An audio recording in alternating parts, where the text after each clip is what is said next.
I'm struggling to find a beloved bracelet, and I can't shake the feeling that my mother-in-law may have taken it without asking. This isn't the first time she's borrowed my things without permission. My husband, Richard, tries to ease the tension by reminding me that the bracelet was a gift from my mother, suggesting I just let it go. It's frustrating that he always seems to side with her, never defending me, which only makes things harder for me. Then things took a turn for the worse. Someone stole Richard's prized luxury car, and I have a strong suspicion about who's behind it. My name is Julie, and I'm 30 years old. Until recently, my life with Richard was blissful.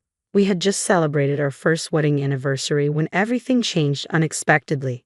Both of us work, but I usually finish my tasks early and start dinner while waiting for Richard to come home. One evening, he arrived with shocking news. His mother would be moving in with us indefinitely after the passing of his father. She felt lonely and wanted to be closer to us as she aged. "Wait, she's moving in with us?" I asked, trying to process this sudden shift. Richard nodded. "Yes, it's been hard for her alone. She needs to feel safe and connected." Feeling overwhelmed, I replied, "But you should have discussed this with me first. We have our own lives. Can't we think this over?" Despite my plea, Richard just smiled and shrugged it off. "It's fine. She just wants to be with us and feel secure. I understand she might be lonely and scared, but you made this big decision without consulting me. Couldn't you have at least talked it over with me? Why should I have to explain everything to you?" "She's my mom," he countered. "But that's just it," I retorted, feeling the weight of the situation. "She's your mom, not mine. I have to change everything because of this. Why aren't you considering how I feel?"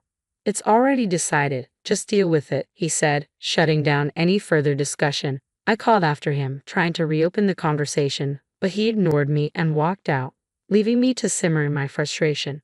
How could he unilaterally decide that we'd all live together without even consulting me? I still had to adapt, regardless of my feelings. Richard rarely helps around the house and dismisses the disruption because to him, it's no big deal. After all, it's his mother. We've tried to talk about it, but he always shuts me down, insisting the decision is final.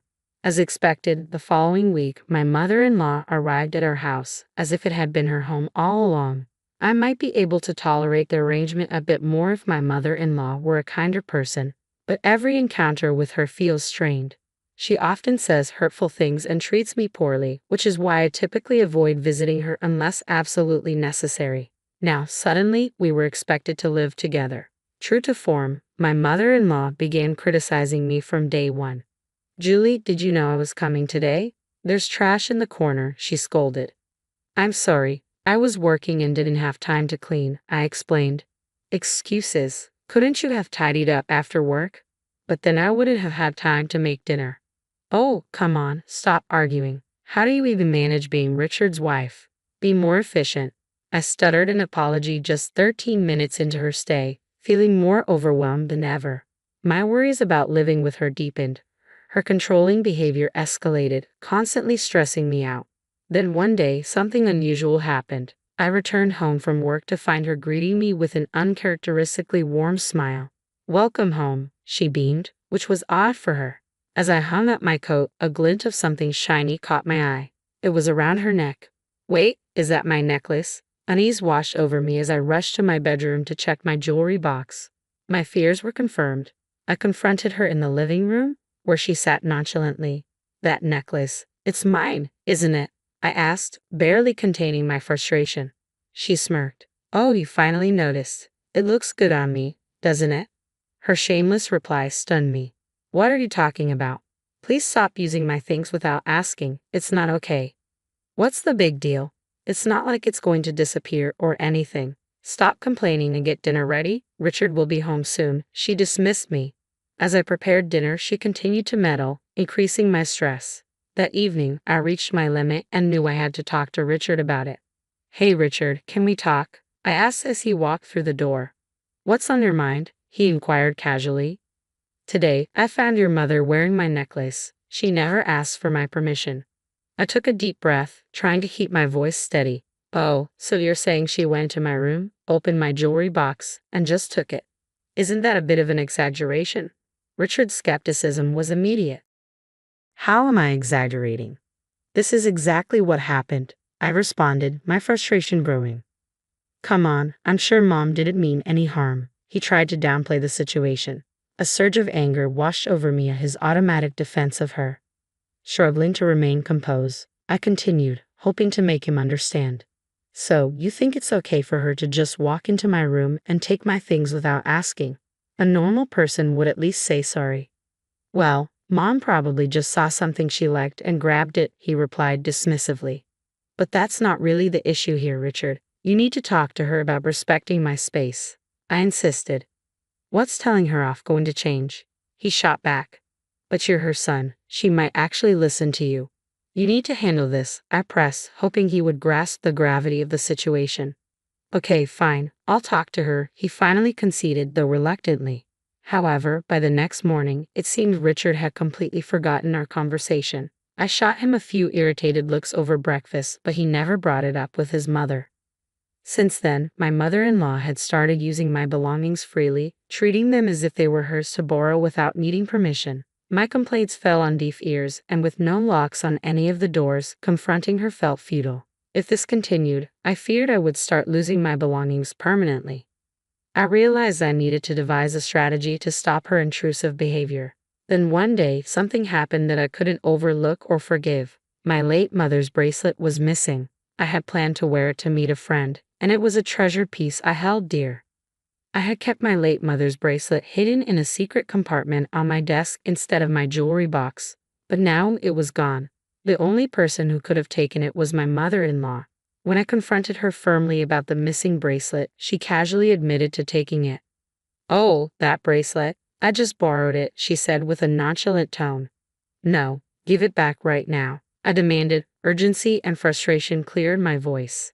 This wasn't just any item. It was a precious connection to my late mother, and I couldn't stand to see it treated so carelessly. I need it back immediately, I insisted. I can't do that, my mother-in-law replied coolly. Why not? My heart raced. Because I sold it, she confessed, her tone utterly casual. What? You sold it? Are you joking? Who sells someone else's belongings? I was utterly shaken but tried to keep my composure. Stop joking around and give it back now, I pressed, hoping she was just teasing. I'm not kidding. By the way, I've sold most of the things I've borrowed from you too, she added, dropping another bombshell. What were you thinking? I exclaimed, incredulous as I faced my mother-in-law. Just then, my husband Richard walked into the room. Richard, listen to this. Your mom sold my bracelet, the one that belonged to my late mother. Plus, she's been selling off most of my things without asking. Is this true? Richard asked his mother, disbelief crossing his face. My mother-in-law stuck out her tongue playfully, seemingly unfazed. I'm on a fixed income, you know. I didn't want to be a burden, but I can't make ends meet without a little extra cash, she replied, trying to justify her actions. You've got to be joking. Who gave you the right to do that? I shot back, my patience wearing thin.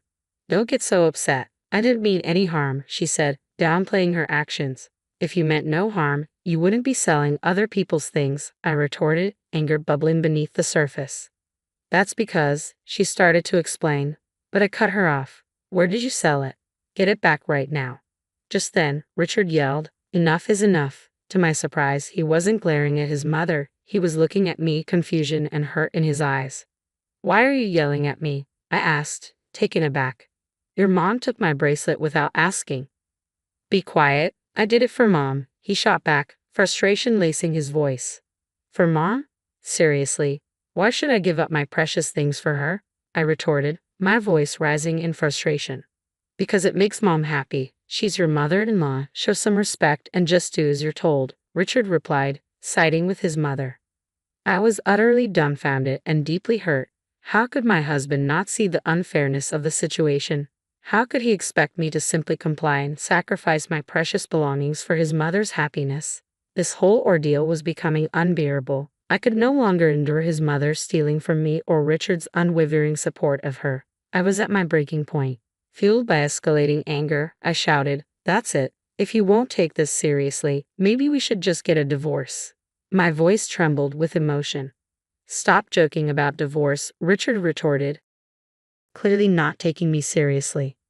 I'm not joking, Richard. I'm dead serious, I replied, my determination unmistakable. Fine, whatever. I'll get the divorce papers today, he said dismissively. Fine, if that's what you want. I'm okay with it, I shot back, equally resolute. As we argued, I caught a glimpse of a satisfied smirk on his mother's face. It suddenly dawned on me that she had never liked me. Perhaps her true aim was to drive me away and secure the house for herself and her son. That night, Richard returned home with the divorce papers already filled out. After signing them, I began packing my belongings, deciding to wait for the right moment to leave. The next day, during my work break, I noticed multiple missed calls from my sister Megan, who lived nearby. Concerned, I called her back immediately. Megan, is that true? I asked, alarmed by her news. It is, no doubt about it. It's not common around here, but it's true. I took a photo, so I'll send it to you. Make sure to check it on your end, she informed me urgently. Okay, got it, I replied, ending the call. After hanging up, Megan sent the photo, providing undeniable evidence that could potentially expose my mother-in-law's deceitful behavior. That evening, as I was calmly preparing dinner, Richard rushed into the kitchen, his expression fraught with worry. Julie, this is serious. My car, my prized car, is gone. That is serious, I said, trying to remain composed. But why aren't you more worried?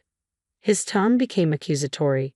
You know how much that car means to me. I've been dreaming of it since I was single, and I finally bought it last year. Remember? Exactly. So be more concerned. We're still paying off the loan for it. Where could it have gone? He pressed, panic rising in his voice. Please don't tell me you took it. Suspicion flashed in his eyes. Of course not, Richard. I have my own car, I replied, feeling the frustration swell inside me. Frustration bubbled inside me at the accusation and the chaos enveloping us. I knew Richard would be furious if I had taken his car, but then I glanced at my mother-in-law, who quickly averted her gaze. That small gesture confirmed my suspicions. Richard, I think your mom knows something about this, I said cautiously. Why would my mom know anything about it? Richard replied, confusion etched on his face. I turned to my mother-in-law, noticing her complexion had drained of color. What are you talking about? She asked, feigning innocence. How is my mom involved? Richard pressed, trying to piece together the situation. Well, I got a call from Megan today. She was out shopping and saw your mom driving your car, I explained. That car is pretty unique, a foreign model and blue. It stands out around here. Megan even recognized the license plate. Richard's anger became palpable as he turned to confront his mother. Wait, what's going on here? He demanded. My mother-in-law began to make excuses.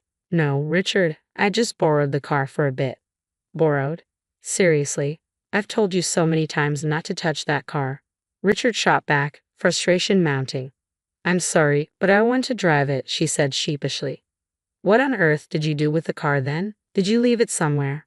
Richard pressed, seeking clarity on the situation.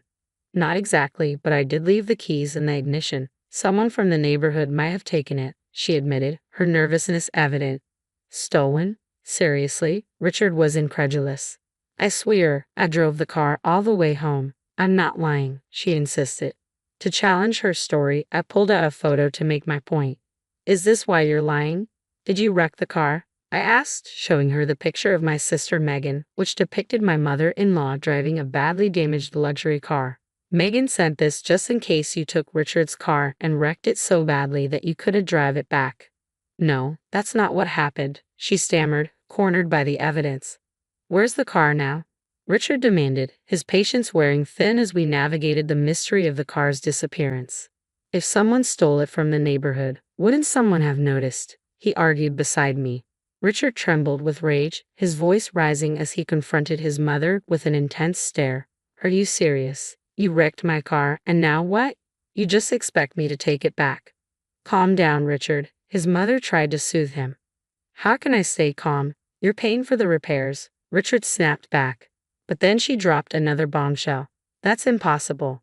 I've already sold the car, she confessed, her voice shaking with nervousness. Sold it? That's not possible. The car is in my name, Richard exclaimed, disbelief flooding his words. I found a dealer who said they'd buy any car. They told me I could even sell it on behalf of someone else, so I sold it for $5,500, she admitted. Richard was aghast. The luxury car he cherished, one that could easily fetch hundreds of thousands, had been sold for a mere fraction of its value. His mother had been duped by a shady dealer who took advantage of her ignorance about the car's true worth. When Richard grasped the full extent of what had happened, his fury erupted. "You've got to be kidding me. Do you realize how much that car meant to me?" "I'm sorry, Richard. I'll give you back the $5,500. Please forgive me," she pleaded, regret lacing her voice. $5,500 isn't even close to enough. "Get out," Richard commanded, his tone stern and unyielding as he forcibly ushered his mother out and locked the door. Turning to me, his demeanor shifted to one of defeat. "I never thought Mom could cause so much trouble. I'm sorry for not supporting you earlier," he admitted. "Finally, you understand. Don't worry, now that she's gone, I'm over it. Let's move forward happily together," I replied, trying to find some solace in this resolution. "No, we won't," I declared firmly. "I want a divorce." Richard's face drained of color, and he clung to me in bewilderment. "Wait a second. I already kicked Mom out. Why divorce now?" "Don't you get it?" His voice was a mix of desperation and confusion, struggling to grasp why getting rid of his mother hadn't mended the deeper fractures in our relationship. "I've reached my breaking point, Richard. This divorce isn't up for discussion anymore. I'm done trying to repair this relationship. Too many times you've sided with your mom over me, and it's simply not fair." "You're being overly harsh," Richard countered, clearly taken aback by my resolve. "That's ironic coming from you," I shot back. "When I needed your support, you did nothing. It felt like you cared more about your mother's comfort than our marriage. My feelings for you have soared just like they have for her." "Julie, please calm down and rethink this," Richard implored, desperation lacing his voice. "This entire situation stems from your choice to prioritize her over us. Remember that. I'll never forgive you for it." "And what happened to the car?" "You brought this upon yourself," I asserted, my anger palpable. "If you believe that's unfair, then I hope you find the mortgage and car payments overwhelming. You've earned every bit of hardship that comes your way." With that, I cut through any further excuses he might have, leaving him to absorb the weight of my words. Grabbing my bags, already packed and ready, I made my way to City Hall to file for a divorce, severing our ties permanently by deleting all his contact information. Later, I confronted my mother-in-law, demanding compensation for selling my belongings without my consent. She reluctantly agreed, now burdened with her financial obligations to Richard. Richard was left to manage the repercussions alone, weighed down by loans and a lifestyle drastically different from before. No more therapeutic drives, just days filled with regret. I moved into an apartment near my job, embracing the tranquility and independence of single life. With my newfound financial freedom, life felt much more serene. Today, on my day off, I might even drive to the beach and bask in the true essence of freedom. I'm fully committed to making the most of this new chapter in my life.